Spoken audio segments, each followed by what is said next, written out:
Bienvenue dans Smart Bourse, votre émission quotidienne sur Bismart for Change pour rester à l'écoute des marchés. Chaque jour, vous nous suivez en direct à 17h à la télévision via vos box. Vous nous suivez en direct également à travers les réseaux sociaux et notamment LinkedIn à partir de 17h. Et vous nous retrouvez en rattrapage, en replay, tous les jours également sur bismart.fr ou encore en podcast sur l'ensemble de vos plateformes préférées. Au sommaire de cette édition, ce soir, le démarrage d'un nouveau trimestre avec pas mal d'enjeux pour les marchés, les investisseurs, autour de la loi budgétaire américaine, si on prend les choses chronologiquement dans l'ordre, qui pourrait être votée dans les prochaines heures au Sénat pour une approbation et une signature présidentielle d'ici la fin de semaine. C'est l'objectif en tout cas fixé par Donald Trump. Des enjeux autour des échéances commerciales qui se rapprochent avec la fin de la période de trêve sur les tarifs dits réciproques qui approche et qui tombera le 9 juillet prochain, notamment pour l'Union européenne. Et puis les sujets de dérégulation également aux États-Unis, notamment la dérégulation bancaire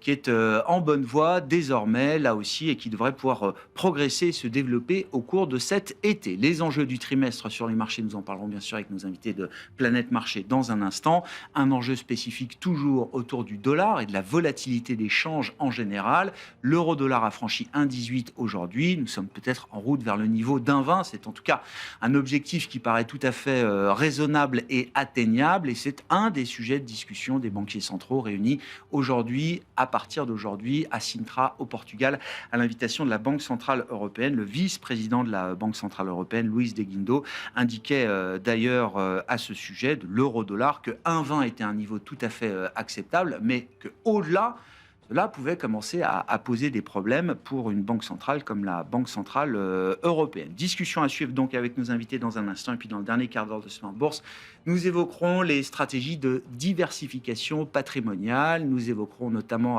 l'avènement et la croissance exponentielle des produits structurés dans le monde de la gestion de patrimoine. Et puis nous évoquerons également l'avènement des marchés de cryptoactifs et comment pouvoir s'exposer à ces marchés de manière professionnelle. Nous en parlerons avec un conseiller en gestion de patrimoine, Yann Leher, qui est le fondateur du cabinet 23IS.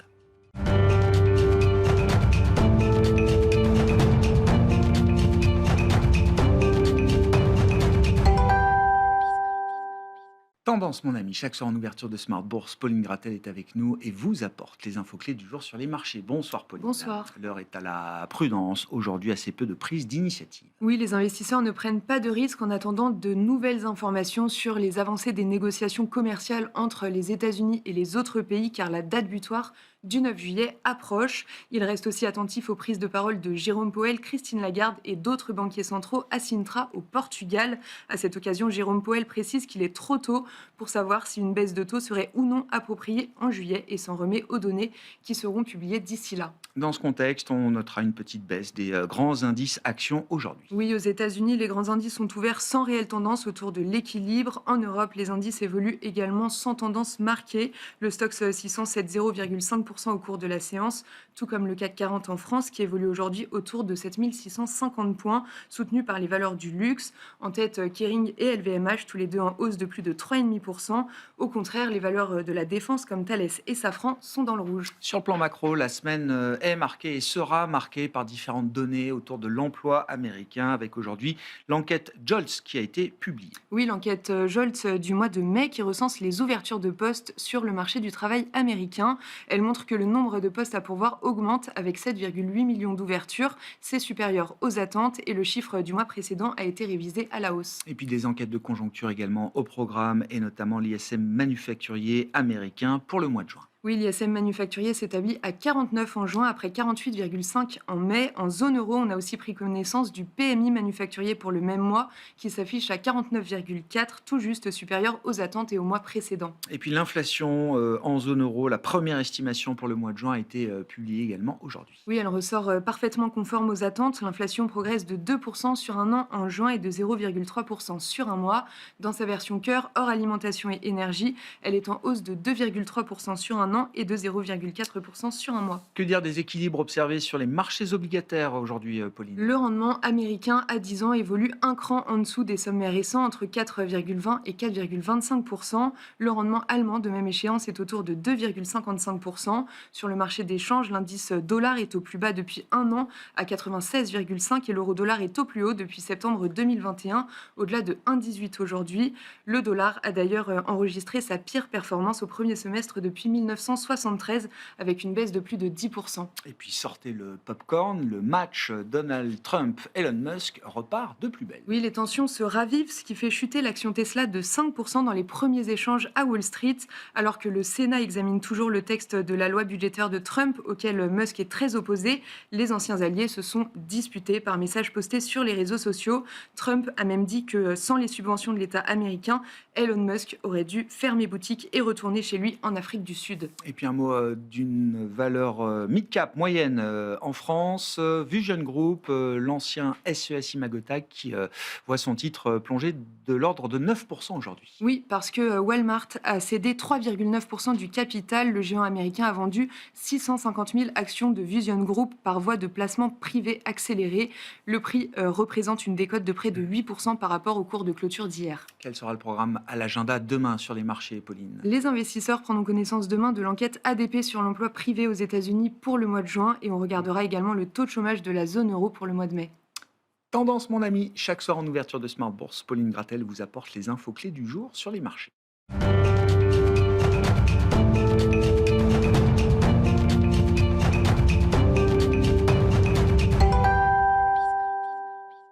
Trois invités avec nous chaque soir en plateau pour décrypter les mouvements de la planète marché. Alexandre Taïeb est avec nous, gérant et analyste chez Sycomore Asset Management. Bonsoir Alexandre. Bonsoir Grégoire. Pierre Bispunt nous accompagne, le directeur général et le responsable des gestions de Myria Asset Management. Bonsoir Pierre. Bonsoir Grégoire. Et Didier Borowski est également à nos côtés, le responsable de la recherche en politique macro chez Amundi Investment Institute. Bonsoir Didier. Bonsoir Grégoire. Bon, la baisse du dollar est dans tous les esprits. Attaquons donc ce sujet sans attendre.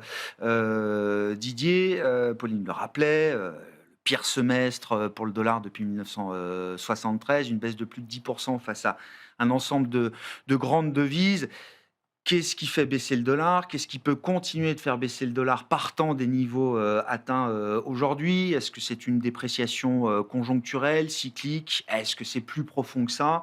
Et est-ce que cette baisse du dollar peut commencer à poser des problèmes à d'autres zones économiques? Alors, aux États-Unis, mais à d'autres zones économiques. Je reviens à l'expression du vice-président de la BCE aujourd'hui, Luis de Guindos, qui nous dit qu'à 1,20, c'est un niveau tout à fait gérable pour la Banque centrale européenne. Au-delà, ça pourrait poser un certain nombre de troubles.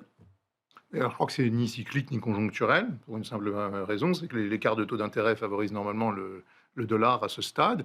On a une économie américaine qui est plus résiliente pour le moment que l'économie de l'Europe, en tout cas en termes de croissance. Donc, c'est pas ça le sujet. Non, le sujet, c'est l'instabilité de la gouvernance américaine. Je pense que c'est ça. Et donc, c'est un choc qui est lié à ça.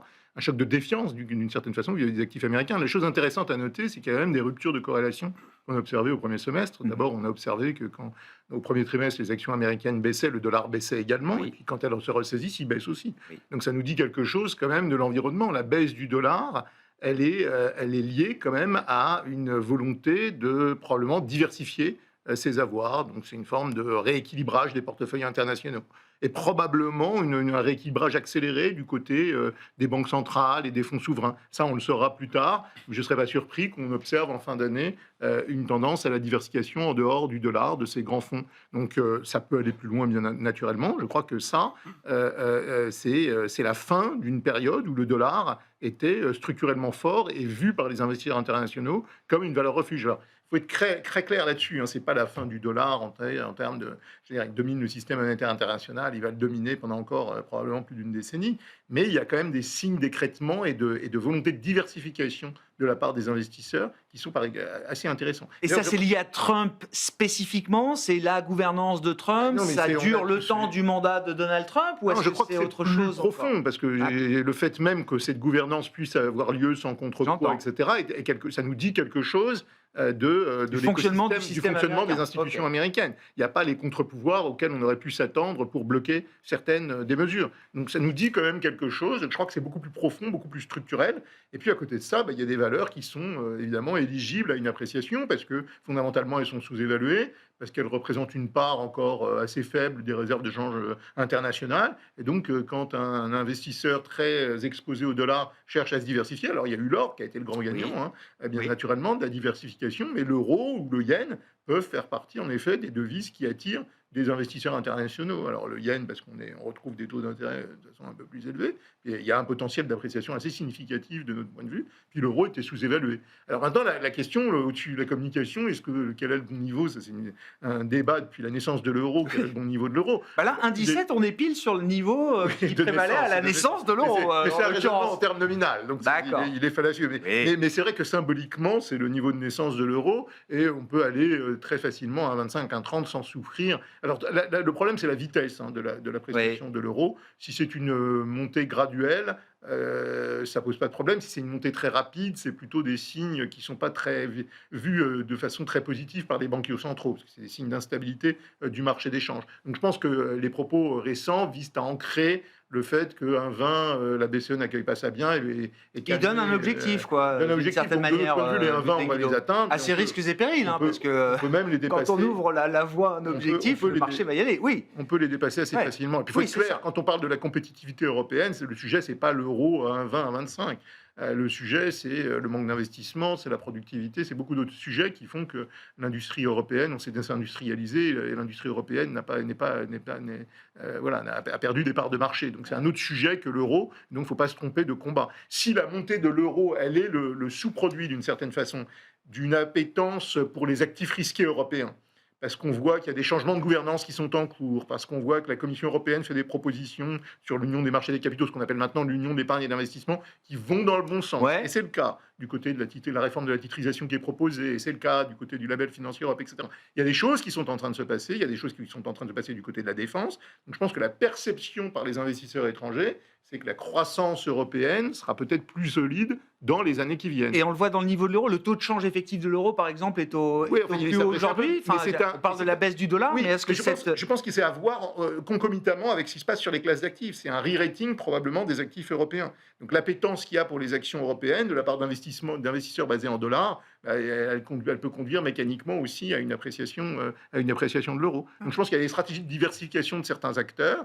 Il y a une appétence pour les actifs européens par les investisseurs étrangers qu'on n'avait pas vu depuis très longtemps et qui étaient sous-exposés aux actifs européens. Et donc, mécaniquement, ça provoque une appréciation de l'euro. Et l'euro est toujours, d'un point de vue fondamental, sous-évalué. Donc, il n'y a pas d'inquiétude à ce niveau-là. Et même à 1,20, on n'aurait pas d'inquiétude sur la macroéconomie européenne. Puis, ça fait baisser le coût de l'énergie quand on l'exprime. Donc, c'est pas non plus... Ce serait un bon prétexte pour que la Banque Centrale Européenne, par exemple, puisse continuer de baisser un peu les taux si le change, par exemple, ça peut être un... Oui, mais il faudrait vraiment des accélérations assez marquées. En tout cas, D'accord. elle a rappelé hier dans sa stratégie review, Oui. elle a rappelé tous les outils restent sur la table et elle annonce finalement une fonction de réaction plus Symétrique. symétrique. Oui. C'est ce que tout le monde note, mais quand on regarde précisément ce qu'elle en dit, ça va probablement être plus proactif que par le passé. Parce que ce qu'elle dit, c'est qu'elle peut justifier des actions très fortes quand l'inflation s'éloigne de sa cible, à la hausse ou à la baisse, et que ça peut exiger des actions extrêmement rapides et fortes. Donc, potentiellement, si on voyait des pressions des inflationnistes se construire du côté de la zone euro, la BCE pourrait surprendre par davantage de baisse de taux. Mais on n'y est pas encore. Non. Donc, je pense qu'elle sera prudente. Nous, de notre point de vue, on va vers un 5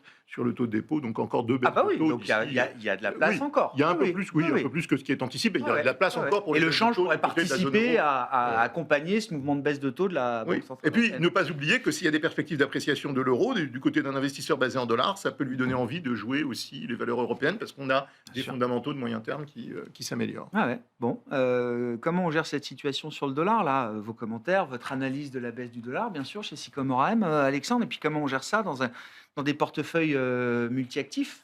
Alors, nous, on couvre l'essentiel de notre exposition au dollar quand on investit sur les actions américaines, aujourd'hui, mais déjà depuis plusieurs mois. Ce qui nous gêne, entre guillemets, c'est la différence de rythme dans les politiques économiques entre l'Europe et les États-Unis. Aujourd'hui, aux États-Unis, on a un président qui veut relancer avec les deux moteurs, le moteur fiscal et le moteur monétaire, en mettant la pression sur Powell qui, encore aujourd'hui, a ralenti en disant « non mais... » c'est pas pour juillet. Alors, il a dit un truc intéressant. Il a dit s'il n'y avait pas eu les tarifs, oui, là maintenant, ça aurait été le bon moment de baisser les taux. J'ai trouvé ça assez drôle d'envoyer un petit pic. Et effectivement, comme on a... Il ne ferme pas la porte à juillet pour autant. Hein. Il ne ferme pas la porte. Il dit trop tôt pour savoir. Là, le marché, grosso modo, la probabilité est à 20% pour juillet, alors qu'elle est à 95% pour septembre. Ouais. Donc, je m'attendrai plutôt à septembre. Je pense que Powell, globalement, a le temps. Voilà. Évidemment qu'il attend l'effet des tarifs, qui mettent du temps à se mettre en place, parce qu'il y a eu les tarifs, mais ensuite, il y a eu les pauses, et ensuite, il y a eu les discussions. Et...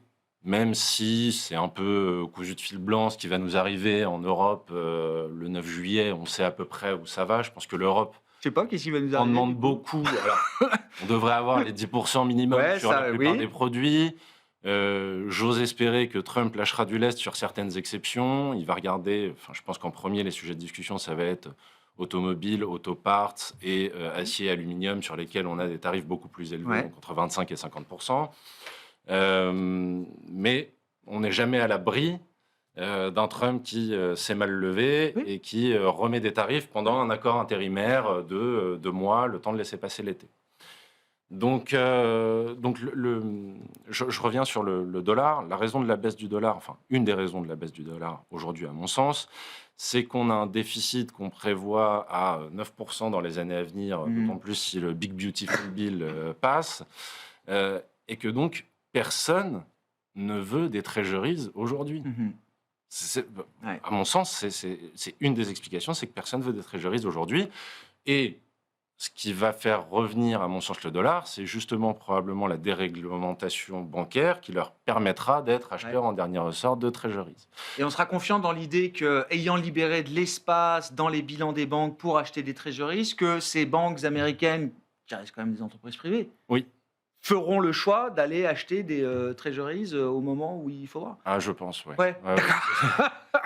je ne sais pas si il y aura une coordination de ce point de vue-là qui permettra quand même de trouver un nouvel acheteur marginal. C'est ça le sujet. Après, je reviens sur ce qu'a dit Didier très rapidement. Ce n'est pas un niveau choquant aujourd'hui. Ce n'est pas la fin du dollar, on est tout à fait d'accord. Et sur l'effet néfaste que ça peut avoir, notamment sur certaines entreprises européennes, notamment les exportatrices, ce qu'on a tendance à dire, c'est pas très grave. On regarde le passé, la plus grande période de surperformance de l'Europe vis-à-vis des États-Unis, on passe de 0,9 à 1,40. Donc c'est 2003-2007 grosso modo. Donc on n'est pas particulièrement inquiet de ces niveaux-là et de cette tendance aujourd'hui. Tout dépend encore une fois, les drivers qui motivent effectivement une réappréciation de l'euro ou ce qui motive en face une baisse du dollar. Il ne faudrait pas que ce soit un moment Liz Truss, le dollar pour Trump. Voilà. Là, ce serait vraiment plus compliqué. Bon. Qui achètera des treasuries demain? Qui sera l'acheteur marginal de treasuries? Très bonne question. Sur le dollar, qu'est-ce que vous dites pour compléter ce tour de table, Pierre? Et comment on gère ça dans les portefeuilles et dans les gestions aussi, ça m'intéresse. Nous, c'est assez simple chez Myriad Asset Management. On est très gouverné par les indices. Donc, on prend des positions par rapport à nos indices de référence qui sont libellés parfois en dollars.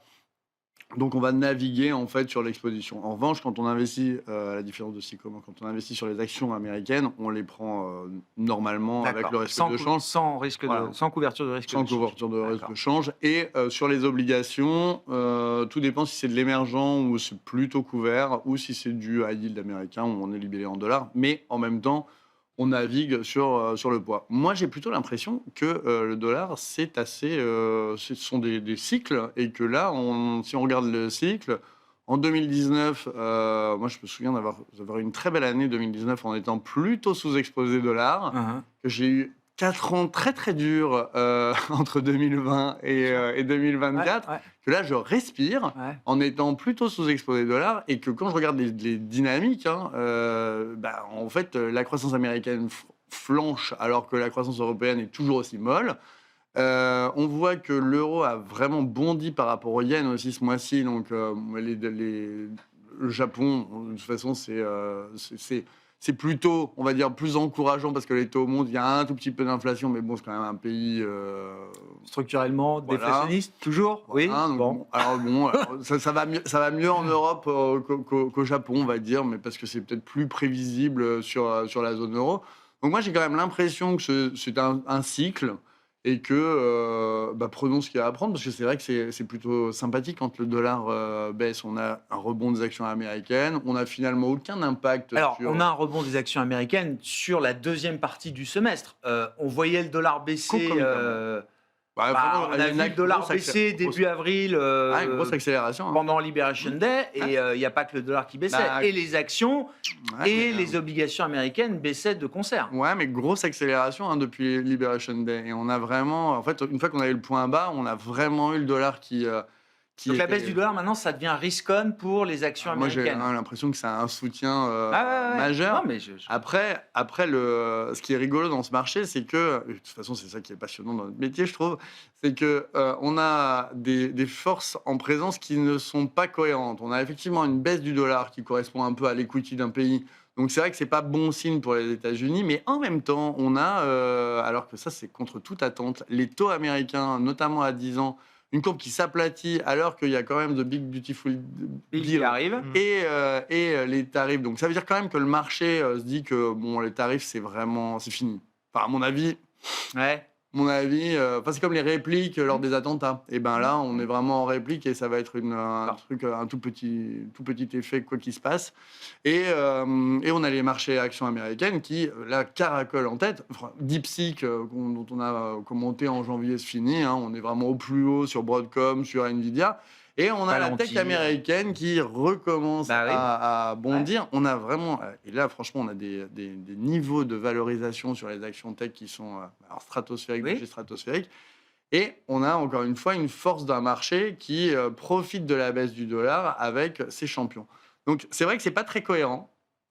Mais c'est pour ça que nous, on a plutôt de la chance d'aborder les sujets par rapport à l'indice de référence, savoir si on est en dollars ou pas en dollars. C'est quand même plus Mais simple. la situation du marché américain, là, je me tourne à nouveau vers vous, Alexandre, c'est une situation où le marché s'est accoutumé effectivement à la gouvernance de Trump, l'aspect tarifaire, etc. Ou est-ce qu'on est dans une forme de complaisance ?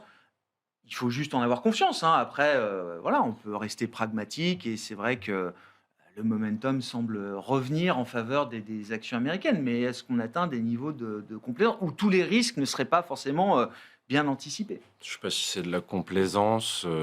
Pour moi, le rebond, il s'est fait via, comme ça fait plusieurs fois maintenant, via le retail, qui revient sur alors, la tech non profitable, les valeurs les plus shortées. Le retail a plutôt été en avance sur ces sujets depuis quelques temps, donc c'est plutôt une bonne chose. On a les CTA, les hedge funds qui suivent, qui sont très momentum, donc soit par rachat de short, soit par position net long. Maintenant, on revient finalement sur cette histoire de tarifs, on revient à une situation précédente, un peu moins bien que la situation précédente. Le marché est au-dessus, on est sur les points hauts de l'année, on a dépassé les précédents points hauts. À mon Et on ne sens, prévoit pas de ralentissement de l'économie américaine, quoi. Je veux dire, à 6200 points sur le S&P 500... C'est même pire que ça, c'est qu'aujourd'hui, on reparle, le narratif redevient Goldilocks. Est-ce qu'on va y être en Goldilocks ? J'en suis pas certain. Après, l'économie américaine, le fait est qu'elle ne montre pas de signes de pas de décrochage. Fort. Oui. Il y a une dichotomie entre les soft data qui étaient vraiment mauvaises à un moment et les hard data qui continuaient de bien publier. Donc la question, c'est de savoir comment le rapprochement va se faire. On n'a pas l'impression aujourd'hui que c'est les hard data qui vont suivre les soft data. Donc, c'est pas complètement incohérent. Maintenant, le marché américain est relativement cher et on ne voit pas de catalyseur supplémentaire pour que le marché aille beaucoup plus loin. On a l'impression que tout est à peu près parfaitement Goldilocks, ça voudrait dire par exemple que le marché à 6200 points S&P intègre une Fed qui aura les marges de manœuvre pour baisser les taux comme on l'attend, sans problème. Oui, c'est ça, etc. une inflation qui décélère, 2 à 3 baisses de taux, et puis un nouveau gouverneur de la Fed qui sera très dovish parce que nommé par Trump. Bon, sur ces sujets, ça m'intéresse d'avoir... Je rappelle, Didier, vous suivez les politiques macro dans le monde. One Big Beautiful Bill, quel type d'impact sur la croissance américaine est-ce qu'on peut en attendre sur l'inflation éventuellement, et puis on pourra parler de la Fed également, et puis du processus de succession. Dans quelle mesure c'est un sujet quand même important, et est-ce que c'est un sujet qui peut troubler les anticipations de marché des investisseurs. Bon, un point à dire sur ce plan budgétaire qui en est un examen du côté du Sénat, c'est que le Sénat, finalement, a alourdi la dérive budgétaire. C'est-à-dire que ce qui était anticipé à 2500 milliards, on est plutôt à 3300 milliards. Donc, fondamentalement, on se retrouve avec des estimations d'une dérive budgétaire sur les 10 prochaines années qui sera supérieure à ce qui était anticipé quand le plan est passé à la Chambre des représentants. On attend de voir quels sont les amendements finaux et quand est-ce qu'il va passer, mais ça devrait se faire probablement durant la semaine. Donc ça veut dire une chose, c'est que la thématique, et c'est là où on pense que c'est une thématique au long cours, la thématique dont parlait Alexandre, la dérive budgétaire américaine, c'est une des raisons aussi, bien sûr, des doutes sur le statut du dollar comme valeur de réserve. Et c'est aussi un doute sur la soutenabilité budgétaire américaine à moyen et long terme. Hein. Donc je pense que là, quelque chose qui n'est pas du tout vu par les investisseurs actions, c'est ce qui peut se produire à terme sur les marchés obligataires américains. Parce qu'il y aura une dose, évidemment, d'achat par les banques du fait de la déréglementation d'achat de titres du Trésor américain. Il y a quand même des tombereaux de titres du Trésor qui seront émis, qui devront trouver preneur. On a commencé à voir la prime de terme monter. Il y a quelque chose d'un peu stupéfiant, c'est de voir la courbe des taux s'aplatir. Donc je suis d'accord avec ce que Pierre disait. Ça, c'est surtout depuis la fin de la guerre des 12 jours. Hein, c'est ça qu'on a vu ce mouvement. Mais de notre point de vue, structurellement, ça devrait être plutôt pontificateur de courbe, cette histoire. Parce qu'il y a en effet des raisons de baisser les taux d'intérêt d'ici la mi-2026, de notre point de vue, parce qu'il y a quand même des signes d'effritement du cycle qui commencent à se matérialiser. Rien de très grave. Nous, on anticipe une croissance entre 1,5 et 1,7. Voilà. Du côté de l'économie américaine, c'est très en deçà du potentiel. Ça peut justifier d'aller vers un taux neutre qui est plus faible que le taux actuel. Bon, c'est ce que les marchés sont en train d'anticiper comme scénario. Mais il y a des évolutions au long cours. La dette américaine, c'est vraiment quelque chose qui va marquer la décennie qui vient. Parce qu'on ne peut pas imaginer que la politique budgétaire reste inchangée dans la décennie qui vient. Et le marché action le price pas parce que c'est un horizon trop lointain aujourd'hui. Oui, le lien entre les taux américains, le fait qu'on puisse avoir quelques tensions sur les taux américains et que ça puisse rétroagir sur l'économie américaine, c'est pas bien anticipé, je pense, par les investisseurs. Les investisseurs anticipent, j'ai envie de dire, quand vous regardez les valorisations, ce que dit Alexandre, anticipent que tout se passe bien. Bon, est-ce qu'on peut avoir des déceptions sur l'évolution des profits sans récession? Oui. Oui, bien sûr. Et puis, il y a quand même quelque chose de très important à dire, c'est que dans le rebond du second trimestre sur les actions américaines, ce n'est pas les investisseurs étrangers qui sont revenus sur les actions américaines. C'est une réallocation domestique à l'intérieur, une réallocation domestique. Donc, elle n'a pas les mêmes natures que la correction sur les actions qu'on a observées au premier trimestre. Est-ce que c'est une loi budgétaire qui ajoute de la croissance à l'économie américaine? Oui, il y a un segment offre, on le sait, les baisses d'impôts, la pérennisation des baisses d'impôts passées, les baisses d'impôts, c'est quelque chose qui peut jouer, en effet. Attention, il y a quand même quelque chose qui va aussi beaucoup peser sur les moins nantis. Hein, je veux dire, les coupes claires dans les programmes Medicaid, c'est quelque chose. Quand on voit le nombre d'Américains qui ne seront plus du tout assurés, il va monter plus de 10 millions. Enfin, il y a quand même des choses qui peuvent être. Dit de manière un peu simpliste, c'est un gain pour le top 20% c'est un gain, de la population américaine. C'est une perte pour le 20% le plus bas de la population américaine. Là aussi, c'est un facteur en termes. Ça va accroître les inégalités, de facto. C'est un programme budgétaire qui va accroître les inégalités au sein des États-Unis. Alors, ça ne va pas se voir mécaniquement dans la conjoncture à court terme. Enfin, ça fait quand même. Ça ajoute des doutes sur la soutenabilité du modèle qui est en train de se construire outre-Atlantique et qui peut participer d'ailleurs à la défiance sur certains titres américains. Donc, attention quand même. Et puis, il y a des choses qui sont complètement imprévisibles. Je crois que ça a été dit.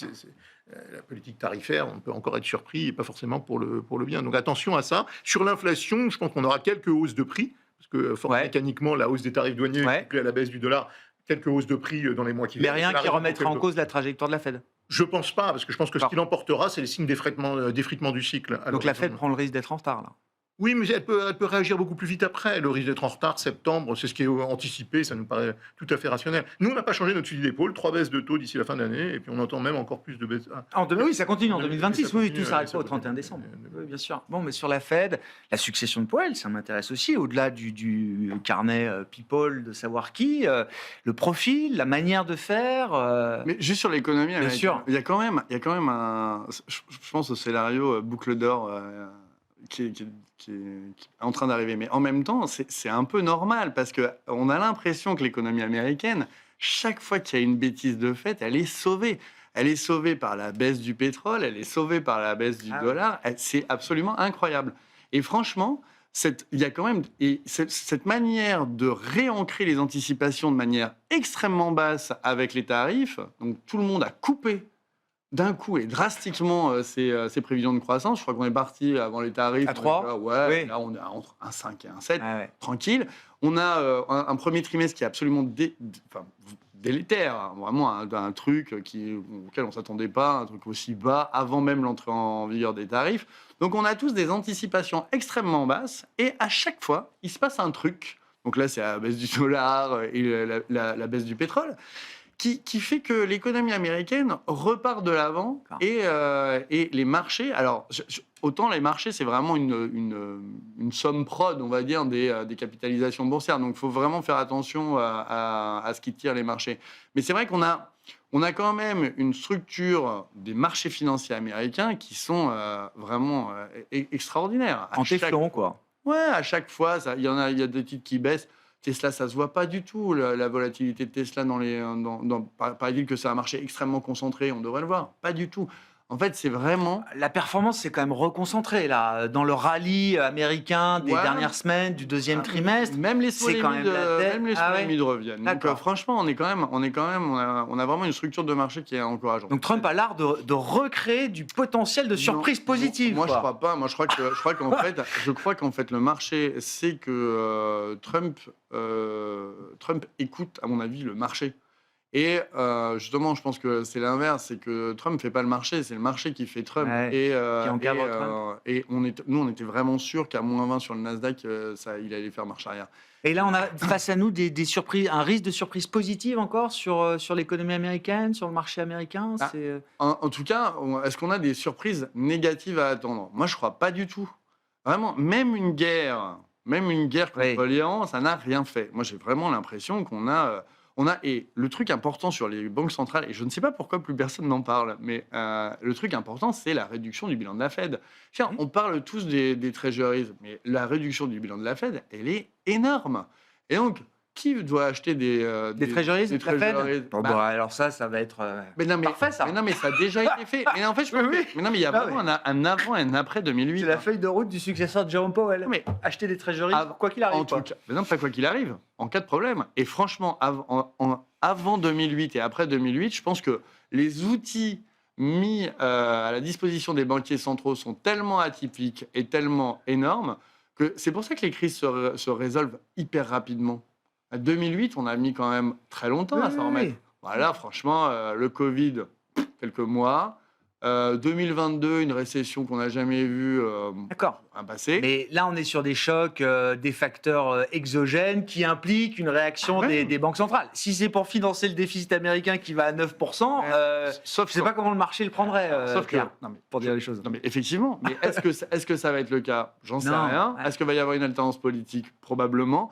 Mais en tout état de cause, on voit bien que l'économie américaine tient alors que Jérôme Powell garde les taux entre 4,25 et 4,50 et que le bilan se réduit à vitesse. Toujours à vitesse. Donc vraiment, on est quand même dans une économie qui est fabuleuse. Enfin, je pense que c'est vraiment cool d'être banquier central à la Fed. Parce que franchement, on doit être surpris tous les jours. De se faire insulter tous les jours. Mais je pense qu'il y a d'autres parties peut-être plus plaisantes dans le boulot. L'ego, c'est horrible, mais en tout cas, c'est spectaculaire. Bon, sur la succession de Powell, Alexandre, ça trouble quand même. C'est un sujet de discussion. Oui, c'est un sujet de discussion. Le sujet principal, c'est est-ce que, à mon sens, est-ce que la Fed va continuer d'être indépendante ou pas? Je pense que oui. Je ne vois pas Trump aller aussi loin que dicter au banquier central en place de faire tel ou tel... Puis il y a un board. Enfin, je veux dire, nommer un président, est-ce que ça suffit à mettre sous coupe réglée une institution comme la Réserve fédérale américaine qui a quand même des gouverneurs, un board, un directoire, etc. Oui, c'est plus compliqué que ça, effectivement. Donc ça ferait tâche que le président soit mis en minorité par son board, j'imagine. Voilà. Mais ça reste possible si nécessaire. Donc oui. Bon, après... J'essaye de pas trop avoir cette crainte-là, j'en ai d'autres. Non, mais celle-là, je l'ai pas. Donc, à la limite, le successeur. De toute façon, je pense que, à un moment donné, on a parlé de Scott Bessent, on a parlé d'autres aussi. Bon, Scott Bessent est, à mon sens, aujourd'hui à la Maison Blanche, l'adulte dans la pièce, celui qui est à peu près sérieux, ou du moins qui déborde le moins. Donc, je serais plutôt favorable à ça. voilà, ça ne va pas changer la donne. La ligne directrice qu'on a donnée tous les trois, peut-être Pierre avec plus de conviction, c'est Non, que... mais pour revenir au dollar, est-ce que c'est typiquement le genre de nomination qui est important pour conserver peut-être voilà, quand même une forme de confiance dans le dollar, etc. Ou à l'inverse, qui peut accroître encore Je pense que la nomination n'aura pas tellement d'effet. C'est plutôt les actes les qui en décisions. auront. Et D'accord. si la Fed se contente d'intervenir effectivement en cas de problème, on est OK. Ce que le marché, à mon sens, sur le dollar n'apprécie pas, c'est cette volonté de relance forte, alors qu'il n'y en a pas vraiment besoin. La Big Beautiful Bill, il n'y en a pas besoin. Que Powell baisse les taux drastiquement, oui, il peut le faire. Est-ce que c'est une urgence? Non, ça ne l'est pas. Donc voilà, si la Fed se met, par le plus grand des hasards, à faire un quantitative easing alors qu'il n'y en a pas besoin, oui, Là, il ce va y serait avoir un problématique. effet sur le dollar assez fort et ce J'entends. sera problématique. J'entends. Bon, un mot sur la succession de Powell. Enfin, ce sera quoi la différence entre un bon président de la Fed qui baissera ses taux en 2026, puisqu'il faudra baisser quand même les taux, et un mauvais président de la Fed qui, lui aussi, baisserait les taux en 2026 Naturellement, on en fait beaucoup en termes de communication sur sa succession, mais il faut rappeler que Powell a été nommé par Trump. Ah oui. Donc, qu'un candidat, une fois qu'il arrive à la Réserve fédérale, il est obligé d'ancrer sa crédibilité. Donc, je rejoins les propos. Il ne pourra pas faire n'importe quoi. Donc, si c'est rationnel et jugé rationnel, c'est-à-dire les actions à la fois de baisse des taux, ce sera bien interprété par les marchés. Si en revanche, on voit trop la main de la Maison Blanche, Le fantoche, ouais, d'accord. ce sera une crise inouïe sur les actifs américains et ça peut déstabiliser le dollar et également les marchés du Trésor américain. Donc la priorité de celui ou celle qui sera nommé à la tête de la Réserve fédérale, ce sera de montrer qu'il ou elle est crédible. Ah ouais. Donc je ne suis pas outre mesure inquiet. Alors, et mécaniquement, ça va faire beaucoup de buzz jusqu'à septembre-octobre, parce que je comprends que la nomination aura lieu avant la fin de l'été, enfin probablement, mais la succession intervient en mai.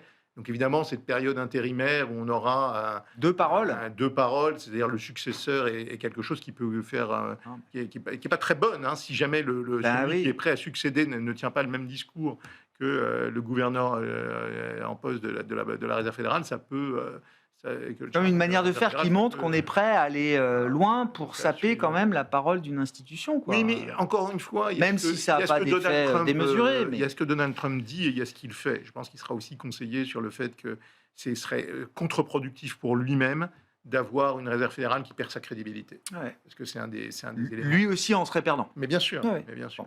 Sur l'Europe, Didier, puisqu'on parlait de risque, de surprise potentielle sur l'économie américaine, est-ce qu'on est dans un régime avec des perspectives européennes qui suggèrent qu'on puisse avoir des risques à la hausse, des surprises positives sur la macro tous les européenne. yeux vont être rivés sur l'Allemagne à court terme, parce qu'il y a les réformes dont j'ai parlé côté Commission européenne, mais en termes conjoncturels, c'est évidemment le grand plan de relance allemand qui retient l'attention. Le projet de loi de finances allemand a été présenté la semaine passée. Il sera voté sans doute d'ici la fin du mois de septembre. Donc, il semble qu'il y ait une accélération quand même de l'agenda du déboursement des fonds du côté de l'Allemagne. Donc, ce qu'on peut dire, c'est qu'il va y avoir, c'est probablement à compter du 4e trimestre, des dépenses assez substantielles du côté de la défense, puisqu'ils font augmenter de 10 milliards en année pleine leurs dépenses de défense en 2025. Ils seront à 3,4 points de PIB, à 2,4 points de PIB, 3 points de PIB dès l'année d'après. Donc ça veut dire que ça va vite. Ils vont très vite vers leur cible de 3,5 points de PIB. Et puis il y a les infrastructures, puisqu'il y a 120 milliards d'euros de budgétés en année pleine 2025 sur les infrastructures allemandes. Donc ça, c'est quelque chose qui va très vite. Alors le début, ça va être via les chemins de fer, enfin le rail, et donc des infrastructures, l'éducation. Il y a énormément de choses qui vont être faites. Donc, dans un premier temps, il faut être clair, hein, vu que le PIB allemand est resté stable depuis 5 ans, avec 2 récessions au cours des 2 dernières années, la priorité, bien sûr, ça va être de faire que l'économie allemande en bénéficie d'abord. Hein, et les multiplicateurs vont être assez élevés. Les multiplicateurs d'infrastructures sont historiquement très élevés, a fortiori quand vous êtes en bas de cycle. Donc c'est quelque chose... que vous avez sous-investi pendant très longtemps. Donc, il y a tout le rationnel est là. Et la question était de savoir à quelle vitesse ils vont commencer à débourser. Il semble que le calendrier s'accélère. Ça, c'est une très bonne nouvelle. Ce serait une bonne nouvelle pour l'Allemagne, ce serait une bonne nouvelle aussi, parce que mécaniquement, ça jouera par percolation, j'ai envie de dire, sur les partenaires commerciaux. Enfin, pas oublier quand même que la priorité des Allemands, ce sera de faire bénéficier leur économie de leur effort budgétaire très Ce qui est important. bon pour Mais c'est l'Allemagne très reste bon pour l'Europe. Bien sûr, c'est très positif. Ça peut Et facilement 2% de croissance ajouter- l'an prochain en Allemagne, c'est possible. non. Mais en revanche, oui, est-ce qu'on peut aller au-delà de 1% de croissance, si tant est qu'on est vraiment, que ce soit voté, que ce soit déboursé assez rapidement, quatrième, premier trimestre, on peut escompter plus de 1% de croissance. Donc, alors attention, ça ne va pas être de la croissance potentielle. Non, Hein. pas tout de suite. D'accord. Il y a des fonds, Ok. mais ces fonds, Il y a du conjoncturel. mais il y a des fonds qui vont être déboursés pendant 10 ans. Ah ouais. 500 milliards d'euros. Donc, même si ce n'est pas du potentiel au sens théorique du terme, du tendanciel sur 10 ans, ça peut finir par faire du potentiel de croissance et de la productivité. Donc ça, évidemment, et ça fait partie, je pense, du regain d'intérêt pour les actifs Pour l'euro. européens, parce que c'est couplé, bien sûr, avec une nouvelle Des approche sur la perspectives, défense, mais bien avec sûr. des perspectives, avec le fait que on va libérer, espérons-le, davantage l'épargne privée pour financer l'investissement. Donc tout ça, ça donne de l'optimisme sur l'écosystème qui peut se construire dans les prochaines années en Europe. Bon, est-ce qu'on a envie de partager, de surfer sur cet optimisme? Pierre, comment on organise un peu les stratégies d'investissement pour la deuxième partie d'année, partant de ce qu'on a connu, évidemment, au cours du premier semestre? Oui, mais c'est vrai que ça donne beaucoup d'optimisme, mais encore, le diable est dans les détails. Et quand on regarde la constitution des indices européens, on voit que sectoriellement, c'est vraiment le jour et la nuit entre la défense et la consommation de base, par exemple. Ouais. Donc, il faut faire vraiment très attention à quel secteur on privilégie. Donc, la défense, c'est vraiment l'évidence depuis cette année, mais depuis 4 ans, en 3 ans, on va dire, en Europe, c'est vraiment les banques. Le secteur financier est incroyablement vigoureux, tandis qu'on a quand même des secteurs qui sont en berne et sur longue période, sur longue période, sur 3 à 5 ans, on n'est vraiment pas, donc des secteurs qui sont vraiment en baisse. Donc il nous reste quoi? La défense ultra chère et le secteur financier, c'est ce qui tient le marché européen aujourd'hui? Mais j'ai envie de vous dire que Nvidia a 1 billion, puisque le terme exact pour 1000 milliards, c'est 1 billion. D'accord. Et ben 1 billion, c'était déjà cher. À 2 billions, c'était cher. Oui, et ça et à vaut plus de 3, 5. Et donc, qu'est-ce qui est cher? Le cher en spot ne veut pas dire grand-chose en dynamique. Voilà, donc si l'Allemagne délivre, on verra que les entreprises de défense pourront valoir bien plus cher qu'actuellement. Mais le secteur, à mon avis, le plus clair en Europe, c'est quand même toujours. quand même les banques. Ça reste toujours pour vous un risk-reward intéressant. On a plutôt, personne n'imagine d'avoir des taux négatifs. On a finalement des courbes. Justement, on peut bien sûr. zone euro. Très honnêtement, on est plutôt en bas de cycle, donc ça peut caler mieux. C'est juste que ça marche très bien depuis 4 ans. Hein. Mais c'est pas une raison pour que ça s'arrête. C'est toujours aussi peu cher. Alors là, pour le coup, en price to book, ça n'a pas bougé. Ouais. C'est toujours très bien la croissance des profits qui a été générée par ce secteur au cours des dernières années. Sur la partie investissement, je vous voyais... Tout à fait d'accord. Sur la partie financière. Oui, d'accord. Sur les financières, tout à fait d'accord sur la financière. Sur la défense, il y a peut-être un transfert que j'ai fait. Je trouve que c'est allé très vite sur les larges de défense. Sur les small et mid liés à la défense, il y a quelque chose qui est intéressant et il y a encore du potentiel. Donc il y a quand même de la profondeur de marché autour de ce thème de la défense. C'est pas juste une poignée de valeurs larges, d'ailleurs, qui n'étaient pas très larges il y a encore 6 mois ou 1 an, mais qui intègrent des indices un peu plus... Donc il y a des choses à faire encore sur ce secteur-là, et peut-être un secteur qui a 2 caractéristiques en commun avec les financières, à savoir un espoir de plus en plus fort de consolidation et une bonne redistribution à l'actionnaire, c'est les télécoms. C'est pas très sexy, mais il y a plutôt des choses à faire. Year to date, ça a plutôt bien marché. Je pense qu'il y a encore pas mal de potentiel là-dessus. Donc voilà, et c'est dans ces secteurs défensifs, c'est pas exorbitant en termes de valorisation, en termes de prix. Non, c'est pas du tout exorbitant. Et la raison pour laquelle ça a bien marché, ce sera peut-être moins le cas à l'avenir puisque c'est en train de se résoudre, mais c'est évidemment la non-exposition aux tarifs. Du tout. Donc voilà, le côté défensif était vraiment présent. Mais si en plus on a une vraie exécution de la volonté de consolidation de ce secteur-là, ça pourra relancer vraiment les valorisations qui sont encore basses aujourd'hui. Bon, sur la partie investissement, je sais pas, il y a un message particulier Non, là où je rejoins, c'est sur les petites et moyennes capitalisations européennes, qui sont décotées, où il peut y avoir un intérêt. Ça aussi, il y a un des marqueurs du premier semestre. Et puis, les fondamentaux européens ne sont pas si dégradés que ça. Donc, c'est vrai qu'aujourd'hui, le cycle européen est un peu en panne parce qu'il y a cette incertitude très importante, mais il y a quand même une inflation qui baisse bien, qui stimule le pouvoir d'achat des ménages. On a un marché du travail qui, pour le moment, tient bon. On a une détente des conditions de crédit. Donc on a tous les éléments qui pourraient se mettre en place si on avait une détente commerciale ou un accord avec les Américains. On a tous les éléments qui pourraient se mettre en place pour une petite reprise cyclique en Europe et revenir vers une croissance potentielle qui est évidemment plus élevée que celle qu'on connaît aujourd'hui. Donc ça, c'est un élément important. Et puis alors, sur la défense, je rejoins. Je pense qu'il faut regarder l'écosystème au sens large, puisque quand la cible de l'OTAN, on ne le dira jamais assez, elle est séparée en deux. Il y a 3,5 de défense, mais il y a 1,5 de dépenses connexes, infrastructures, résilience, etc., cybersécurité. Et là, on peut voir extrêmement large de ce côté-là. Et le nerf de la guerre, ça va être évidemment de considérer beaucoup d'entreprises et donc des petites et moyennes capitalisations. Donc ça, je pense que c'est quelque chose à regarder de très près. Avec en plus un thème qui va bien sûr au-delà des frontières du marché coté. Enfin, c'est aussi des thèmes qu'on retrouve dans le non-coté aujourd'hui au sens large, pour couvrir l'ensemble du spectre de l'investisseur. Eh bien, merci beaucoup. Merci à vous trois d'avoir été les invités de Planète Marché ce soir. Didier Borowski, Amundi Investment Institute, Pierre Bismuth, Myria Asset Management et Alexandre Taïeb, Sycomore Asset Management étaient les invités de Planète Marché.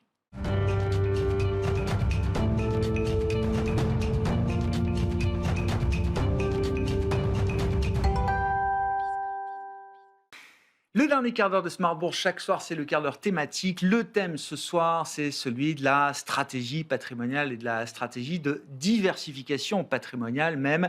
Nous en parlons avec Yann Leher, qui est à mes côtés en plateau, le fondateur du cabinet 23JS. Bonsoir Yann. Bonsoir Grégoire. Merci beaucoup d'être avec nous.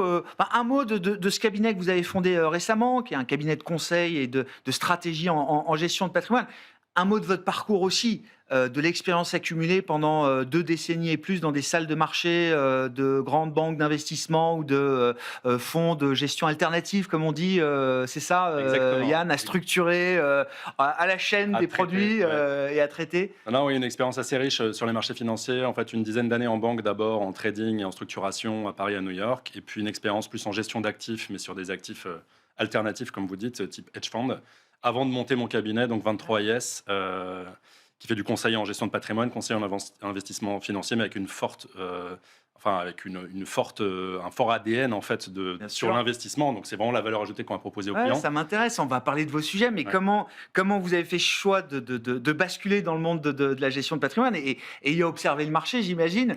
Quel positionnement est-ce que vous avez choisi pour votre cabinet avec l'expérience accumulée justement ? Je pense qu'il y a de la place pour des acteurs qui vont essayer de faire le pont justement entre la gestion de patrimoine traditionnel, le conseil en investissement traditionnel et les standards d'exigence qu'on peut retrouver dans l'investissement professionnel. Donc c'est un peu ça la valeur ajoutée que j'ai senti que je pouvais apporter à des clients en particulier. Et donc voilà, quitter vraiment la grosse entreprise pour aller se confronter plus à la personne et au client final. Au terrain, au client, dans une aventure entrepreneuriale. Félicitations Yann, avec l'expérience que vous avez sur les produits structurés justement. Comment vous regardez ? Alors déjà, peut-être mettre un peu les choses en perspective. C'est une vague, c'est une déferlante, c'est encore des produits, une classe d'actifs qui connaît une croissance exponentielle aujourd'hui sur le marché français. On parle des produits structurés. Oui, alors les produits structurés, donc c'est une classe d'actifs que je connais bien, côté banque, je gérais les risques de ces produits-là pour les clients finaux, donc je connais bien vraiment toute la chaîne. Je suis moi-même client final aussi. Alors les produits structurés, effectivement, depuis 3-4 ans, on assiste à une explosion vraiment des volumes. Il y avait environ 20 milliards d'encours, tout type de clients confondus, il y a encore 3-4 ans. Aujourd'hui, on est plutôt à 60 milliards. Wow. Et donc, on a fait x3 en 3-4 ans. C'est une classe d'actifs qui est un peu cyclique, mais pas tant que ça. On observe quand même une croissance régulière, mais avec une accélération récemment. Donc, sur ces 60 milliards qu'on attend comme émission pour cette année, il y en a 20 milliards qui est intermédiés à peu près par des CGP et par des courtiers en produits structurés. Et on explique cette explosion des volumes, parce que c'est vraiment non négligeable à l'échelle des particuliers, par la performance assez spectaculaire qu'il y a eu. En général, le produit structuré, on va dire que 80% du marché, c'est indexé aux produits actions et indices actions. Donc, vu qu'on assiste quand même à un rallye depuis quelques années du marché, les produits sont rappelés avec des coupons qui sont nettement supérieurs au taux d'intérêt sans risque, qui battent le fonds euro, qui battent les SCPI, qui battent tout un tas d'autres classes d'actifs, avec parfois un risque perçu moindre. Donc le client final est très heureux, le distributeur est très heureux, toute la chaîne en fait en profite et donc voilà, ça continue tant que ça marche. Tant que la marée monte, effectivement, tout va bien dans le meilleur des mondes. Non mais vous le dites, c'est des produits qui correspondent aussi à un moment de marché, mais pas que. Ça s'inscrit dans une tendance un peu plus structurelle. Et alors, je sais que vous n'aimez pas la terminologie classe d'actifs, on pourra y revenir, mais c'est quand même quelque chose qu'on va retrouver structurellement dans le portefeuille de clients finaux intermédiés par des conseillers financiers ou des CGP. Oui, alors il y a en fait un des grands avantages. Moi, j'aime beaucoup ces produits-là, mais ça veut tout dire et rien dire. Ouais, Parce qu'en fait, il y a du bon et du moins bon, j'imagine. Il y a vraiment c'est c'est vraiment comme un tout. produit hybride. Il y a de la dette bancaire, il y a de l'indexation au marché. Donc en fait, on peut construire des produits tellement variés, tellement personnalisés, et ça c'est un des grands atouts du produit, que ça peut convenir à tous les types d'investisseurs. On peut avoir des trésoriers d'entreprise très bons pères de famille, jusqu'à des profils très dynamiques qui vont s'indexer à une action avec un produit structuré très leveragé. Donc on peut construire un produit sur mesure pour tous les types de profils d'investissement, et ça fait de lui un bon produit. Ce que je trouve aussi assez intéressant dans ce produit, c'est que comme il y a des dates de rappel automatiques régulières, ça fait des points de rendez-vous aussi avec son épargne, avec son conseiller, pour voir si on fait de la réallocation et si on réfléchit, on restructure le portefeuille. Donc en fait, ça a plein de bons atouts. Après, je dirais que pour bien les connaître aussi, il y a des points d'attention. J'imagine, quand on a un effet déferlant comme ça, forcément, on doit trouver du très bon et on doit trouver des choses un peu moins bonnes. Pour Il y dire a un les choses phénomène simplement, effectivement d'aspiration. Il y a beaucoup d'appât du gain aussi chez les distributeurs. Donc, il faut dissocier effectivement le bon grain de livret. Pour le moment, tout a l'air beau. Tout s'est globalement bien passé. Il y a eu des rappels sur 90% de l'inventaire en 1 à 3 ans, alors que les produits ont 8 à 10 ans de maturité. Donc voilà, c'est peut-être le moment de se poser et de regarder justement qu'est-ce qui est bien, qu'est-ce qui n'est pas bien. Et pour le client final, il faut regarder quand même enfin ça c'est vraiment tarte à la crème, c'est basique, il faut regarder quand même la structure des frais. Il y a beaucoup d'intermédiaires, donc intermédiaires, 10 000 feuilles de frais, donc ça, il faut regarder comme sur tous les investissements. Après, l'autre chose, là, je m'adresse peut-être un peu plus à mes confrères, on voit que sur les 20 milliards émis à destination d'une clientèle retail particulier, client final, on voit qu'il y a 20 à 30% qui sont sur des produits dits à décrément. Donc, ce sont des produits qui, en apparence, offrent des meilleurs coupons en contrepartie d'un risque qui n'est pas forcément bien perçu. Et ça peut être de manière tout à fait naïve par le distributeur. Et pour le client final, le risque n'est pas très mal. Donc, je dirais qu'il faut vraiment creuser aussi pour avoir un certain niveau d'expertise qui permette de ne pas avoir des problèmes après, de ne pas décevoir le client et de ne pas avoir de problèmes avec ses clients dans le futur. Et voilà. Donc il faut être sélectif aussi, comme n'importe quel produit. Ça demande de l'expertise. Et après, c'est aussi un produit qui permet, voilà, comme on le disait, c'est pas un produit de diversification, c'est pas une. Alors voilà. C'est une manière d'allouer dynamiquement une enveloppe action, je dirais. Donc en fait, voilà, il ne faut pas parler de classe d'actifs, c'est de l'action et de l'obligation. Donc ça permet de moduler le niveau de risque au sein d'une classe, d'une enveloppe action générale. D'une poche action. Voilà. C'est bien dans la poche action qu'il faut considérer ces produits. Ça sert à quoi dans une allocation globale, effectivement, c'est structuré? Dans l'allocation globale, alors après, encore une fois, les structurés peuvent être indexés aussi au taux, ils peuvent être indexés au crédit, ils peuvent être indexés aux actions. Sur une partie action, ça va permettre justement, tous les X temps, les dates de rappel, de dire, voilà, je voudrais être un peu plus offensif maintenant. Ça permet de faire un peu plus de trading. Donc, on peut avoir un fonds de portefeuille OPCVM, ETF classique, et puis au-dessus de ça, avoir régulièrement en fait, des investissements diversifiés sur différents indices, différentes actions, des paniers d'actions, et avec régulièrement de réallouer, soit plus dynamique, soit plus conservateur en fonction de. Vous ne le considérez pas comme du fonds de portefeuille? Je considère, moi personnellement, je considère que ça peut représenter jusqu'à 30-40% d'une poche action. Donc c'est quand même une poche action qui peut avoir du sens, même en quantité assez importante. Oui. Et vous dites, attention, ce n'est pas un produit qui diversifie. C'est un produit qui vient s'ajouter à des actions que vous pouvez détenir à travers des fonds traditionnels, en titre vif, etc. Ouais. C'est un produit qui permet de moduler vraiment le risque action. En fait, une action, quand on achète une action Apple, elle prend $1, on gagne $1, elle perd $1, on perd $1. Un produit structuré, c'est beaucoup moins linéaire comme exposition, donc ça permet d'être plus conservateur. Il y a des niveaux de protection en capital. Si on achète l'action Apple, qu'elle va à la faillite, on a tout perdu. Oui. Dans les produits structurés, certains aujourd'hui, avec la hausse des taux, permettent d'avoir une partie du capital qui est garantie, donc de ne pas s'exposer totalement, mais en contrepartie de moins d'exposition à la hausse aussi. Donc ça permet vraiment de personnaliser à l'extrême sa poche action. Bon.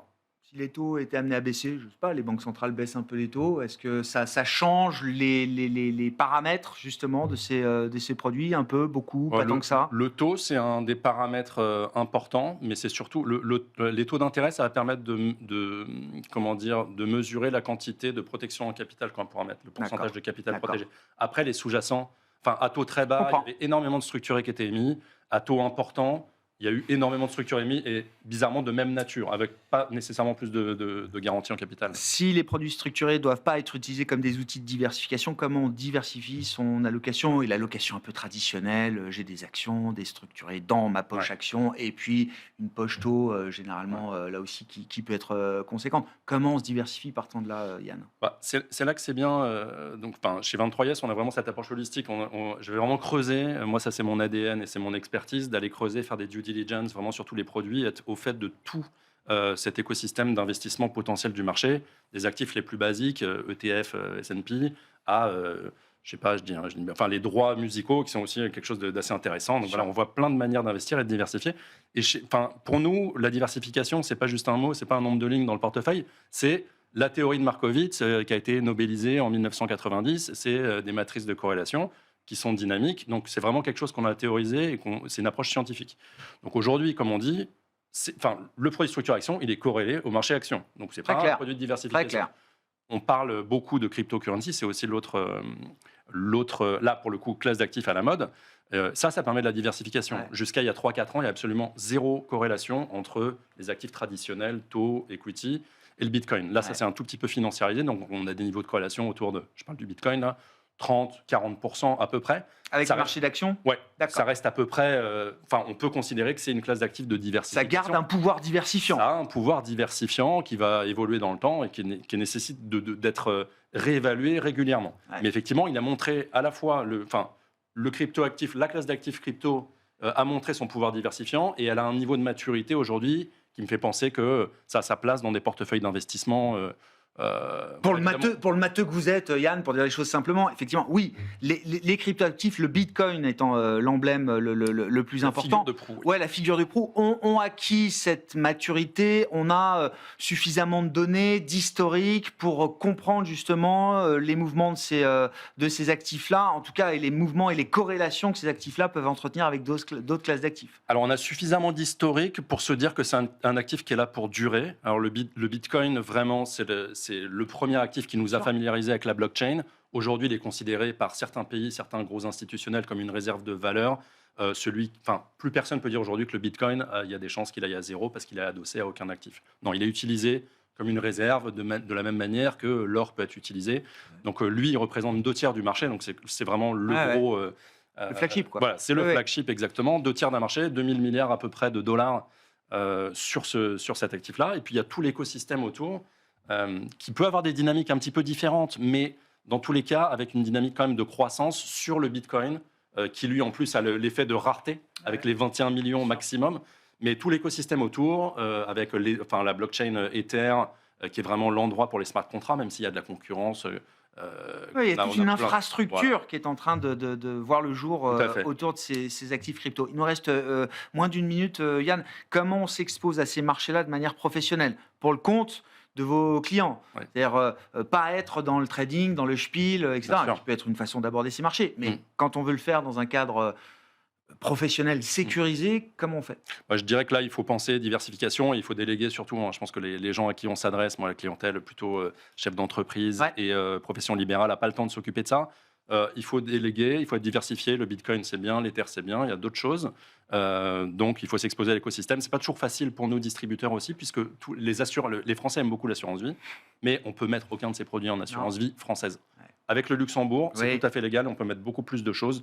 Donc là, je dirais qu'il faut faire confiance et il faut s'appuyer sur quelqu'un qui fait de la pédagogie et qui a l'expertise de ces marchés-là, comme on a essayé de développer chez nous, chez 23IS. Merci beaucoup, Yann. Merci d'être venu nous voir pour évoquer ces grandes tendances de marché quand même qu'on observe depuis plusieurs années et qui sont intégrées dans les stratégies de gestion de patrimoine aujourd'hui. Yann Leher, le fondateur du cabinet 23IS, qui était l'invité de ce dernier quart d'heure de Smart Bourse ce soir.